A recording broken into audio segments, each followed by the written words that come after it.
Number 1. The light bulb.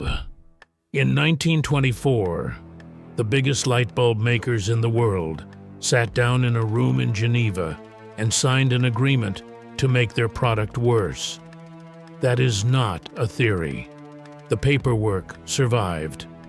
Bulbs at the time could burn for 2,500 hours, and the group, called the Phoebus Cartel, set a new limit of 1,000 and actually fined member companies whose bulbs lasted too long. Read that again. Engineers were punished for building things too well. It's the founding document of the world we live in now. The first time somebody wrote down what would become the quiet rule of modern manufacturing. A product that lasts is a customer who doesn't come back. Now, here's what they couldn't kill. There is a light bulb in a firehouse in California that was switched on in 1901, before the cartel ever met, and it is still burning right now, tonight, over a century later. I'll take you to it at the end, because that little bulb is the whole argument. First, let's look at what the cartel's great idea grew into. Number 2, the printer. The printer on your desk may be the most dishonest machine ever sold to the American public. Many ink cartridges carry a chip that counts pages and declares the ink empty while there is still ink inside. Some printers refuse to scan, refuse to fax, refuse to do anything because one color is low, and the ink itself, measured by the gallon, costs more than fine champagne. None of that is an engineering accident. The printer is sold cheap on purpose, sometimes below cost, because the real product is the cartridge, and the machine exists to make you keep buying it. Major manufacturers have faced lawsuits over updates that blocked cheaper third-party ink. Not every brand plays every trick, to be fair. But the business model has a name in the industry, razor and blades, and you are not the customer in that sentence. You are the subscription. Number 3, the phone battery. Every battery ever made wears out. That part is chemistry, and it's nobody's fault. Here's the part that is somebody's fault. The battery used to be a door you opened. Dead battery, pop the back, $20, phone lives another 2 years. Then the doors disappeared. Batteries got glued and sealed inside, and a consumable part, a part designed by physics to die, got welded into the middle of a $1,000 machine. So, when the battery fades, the whole phone feels old, and the store points you at the new model instead of a screwdriver. The honest note, because things are moving. New rules in Europe will force replaceable batteries back within a few years, and repair scores are starting to appear on boxes. The doors are slowly coming back, but ask yourself why they ever left. Gluing a dying part inside a healthy machine only makes sense if the machine was never meant to get old. Number 4, your clothes. Pull out a shirt from the back of the closet, one from decades ago, and feel it next to a new one. You're not imagining the difference. Fabric got thinner, stitch counts dropped, seams narrowed, and a shirt became something that pills in 3 washes and twists out of shape in 10. Your grandmother mended clothes because clothes were worth mending.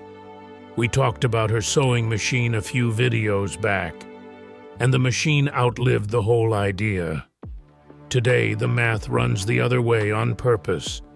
When a new shirt costs less than a spool of good thread, repair looks foolish, and a garment becomes a disposable.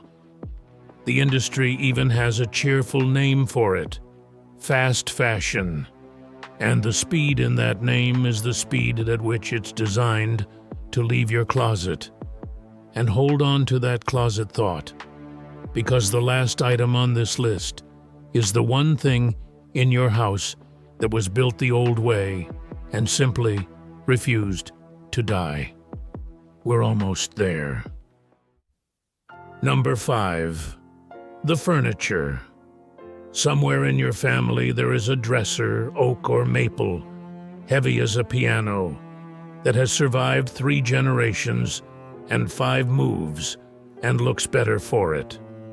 Now, think about the last flat-pack bookcase you assembled. Particle board, which is sawdust and glue pressed into panels with little metal cams that strip the second time you tighten them. That bookcase is engineered to survive exactly 1 assembly. Move it once and it wobbles. Move it twice and it's curbside. Furniture, which for all of human history was the single most durable thing a family owned, the thing with names carved in it, the thing in the will, became a consumable in 1 generation. Grandpa's dresser wasn't expensive because people were rich. It was expensive because it was the last furniture he ever planned to buy. Number 6. The machines that need permission. This one is the newest trick, and it would have baffled your father. Things you own now ask a company for permission to keep working. Smart devices go dark when the maker shuts a server. Software updates slow old hardware into the ground.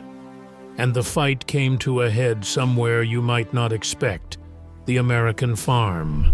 Farmers with tractors, costing more than houses, found they couldn't repair their own machines because the diagnostic software was locked, and a repair became a dealership appointment in the middle of harvest.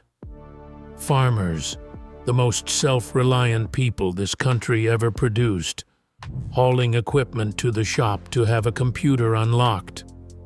The pushback got loud enough that the biggest makers signed an agreement a couple of years ago promising farmers more access, and state right to repair laws have started passing. But mark what the fight was even about. Not whether the machine could be fixed, whether you'd be allowed to. Number 7. The bulb that wouldn't die. And here's where I keep my promise. Fire Station 6, Livermore, California. Hanging from the ceiling is a small, hand-blown carbon filament bulb that was first switched on in 1901 and has been burning, with only a few interruptions, for more than 120 years. It has outlived the company that made it, every member of the cartel that decided bulbs should die young, and every person who screwed it in. It even has its own webcam, and the webcams keep failing before the bulb does, which might be the best joke engineering ever told. The Centennial light is not magic. It's just a filament run gently, made honestly, before anyone had the idea that failure could be a feature. One bulb, quietly calling the bluff of an entire century. They told us things wear out, that one didn't get the memo. So let's say the quiet part plainly, the way the cartel once wrote it down. Almost nothing in your house fails by accident anymore. The pages are counted, the batteries are sealed, the fabric is thinned, the sawdust is pressed, the software is locked, and every one of those was a decision made by somebody who profits when you buy twice. Your grandparents were not richer than you. Most of them had far less. They just shopped in a world where a company's proudest claim was that you'd never need another one. And you all keep proving it in the comments. The 1954 stove still cooking. The cast iron pans from 2 generations back. That world was traded away one spec sheet at a time. But the fight over the tractors says something is turning. People are done buying things twice. Tell me the most infuriating thing you've had die on you right after the warranty ended. Because I read everyone, and this comment section is going to be therapy. If you're tired of paying for the same thing twice, subscribe. This is the place where we remember how things used to be made.